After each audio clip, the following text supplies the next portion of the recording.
അത്ഭുതങ്ങൾ തീർന്നിട്ടില്ല, അടയാളങ്ങൾ തീർന്നിട്ടില്ല കാലത്തിൽ ഈ ലോകത്തിൽ. എൻ്റെ പേര് ക്ലിൻഡോ. ഞാൻ ചന്ദ്രനഗർ ഇടവക അംഗമാണ്. എറണാകുളത്ത് ഞാൻ ഓഡിറ്റ് മാനേജറായിട്ട് വർക്ക് ചെയ്യുകയാണ്. എൻ്റെ വർക്കിൽ 2 വർക്ക് ഞാൻ പ്രതീക്ഷിച്ചതിനേക്കാളും ഒരുപാട് സമയം കടന്നുപോയി. അവർ അലോട്ട് ചെയ്ത ടൈമും കഴിഞ്ഞു. പക്ഷേ എനിക്കത് കംപ്ലീറ്റ് ചെയ്യാൻ പറ്റുന്നില്ല. ഭയങ്കര ബുദ്ധിമുട്ടായിരുന്നു വർക്ക്. ഞാൻ പഠിക്കുന്ന സമയത്തും ആ തരത്തിലുള്ള വർക്ക് ഞങ്ങൾക്ക് പ്രോബ്ലമായിട്ട് വന്നിട്ടുണ്ട്. അപ്പോഴും ഭയങ്കര ബുദ്ധിമുട്ടാണ്. പൊതുവേ ആ ഒരു മേഖല ഭയങ്കര പ്രശ്നമുള്ള മേഖലയാണ്, കൺസോൾട്ടേഷൻ എന്ന് പറയും.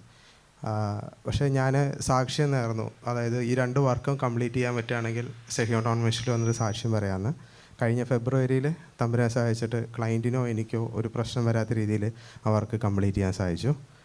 പിന്നെ രണ്ടാമത്തെ വന്നിട്ട് എനിക്കൊരു അലർജി ഉണ്ടായിരുന്നു. അതായത് ഫാനിൻ്റെയോ അല്ലെങ്കിൽ AC-യുടെയോ മറ്റേ തണുപ്പ് കൊള്ളുന്ന സമയത്ത് ചുമ വരും. ചുമ പിന്നെ നിൽക്കത്തില്ല, അതിങ്ങനെ വന്നുകൊണ്ടേയിരിക്കും.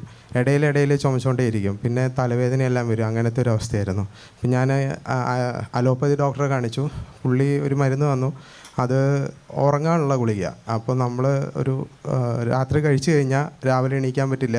6 മണിയാകുമ്പോൾ എണീക്കുമ്പോൾ. പിന്നെ ഉച്ചയ്ക്ക് രാവിലെ ഒരു 10 മണിയാകുമ്പോൾ വീണ്ടും ഉറക്കം വരും. അപ്പോൾ ഞാനത് അപ്പോൾ എൻ്റെ വർക്കിനെ അത് ബാധിക്കാൻ തുടങ്ങി. അപ്പോൾ ഞാൻ ആ മരുന്ന് കഴിക്കണം നിർത്തി. അപ്പോൾ ഒരു ഫെബ്രുവരിയിലാണെന്ന് തോന്നുന്നു അച്ഛൻ ആരാധനയുടെ പറഞ്ഞിട്ടുണ്ടായിരുന്നു ഇങ്ങനെ അലർജി ഉള്ള ഒരാളെ സ്പർശിക്കണ്ടെന്ന്. അപ്പോൾ എനിക്ക് എൻ്റെ ചേച്ചി വഴി ഒരു വൈദ്യരെ തമ്പുരാൻ കാണിച്ചു തന്നു. അപ്പോൾ പുള്ളിയുടെ അടുത്ത് പോയപ്പോൾ പുള്ളി പറഞ്ഞു ഇത് അലർജിയാണ്, ഈ മരുന്ന് കഴിച്ചാൽ മാറുമെന്ന് പറഞ്ഞു. ഏകദേശം ഫെബ്രുവരി ഞാൻ മരുന്ന് കഴിക്കാൻ തുടങ്ങി. മാർച്ച് ആകുമ്പോഴേക്കും തമ്പുരാൻ സഹായിച്ചിട്ട് അലർജി വിട്ടുപോയി.